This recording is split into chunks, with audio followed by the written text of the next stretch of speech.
Good morning, day. Kagigising lang ng iyong duwinde. Tapos wala na si Hapon dahil work pala siya. Ay, sorry, day. Mabahong bunganga ko, day.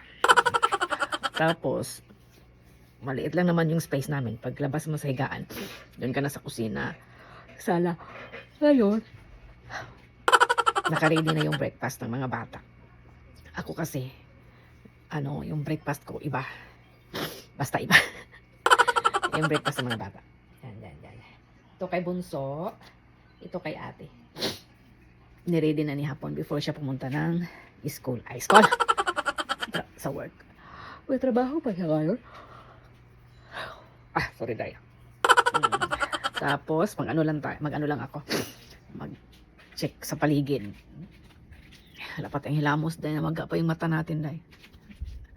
Check natin yung temperature ng loob ng bahay. Temperature ng loob ng bahay. Kasi, malamig. Masyadong malamig. Hindi naman masyado. Basta malamig. Tapos, okay, palitis. Nag-prepare pala siya before siya nagpunta ng trabaho. Ngayon, is si Bunso ay tulog pa. Hindi kami magkasya sa kama kasi itong mga anak kong dalawa ayaw kasing umalis sa sa tabi ko. Ayaw nilang iihi muna ako, Day. Mamaya na tayo mag-vlog, Day, bye. Tapos tiningnan ko dito, nakapag-load na siya ng isang batch ng labahin. Marami kasi kaming labahin, nakapag-load na siya isang batch ng labahin, tapos na yan. Isasampay na lang.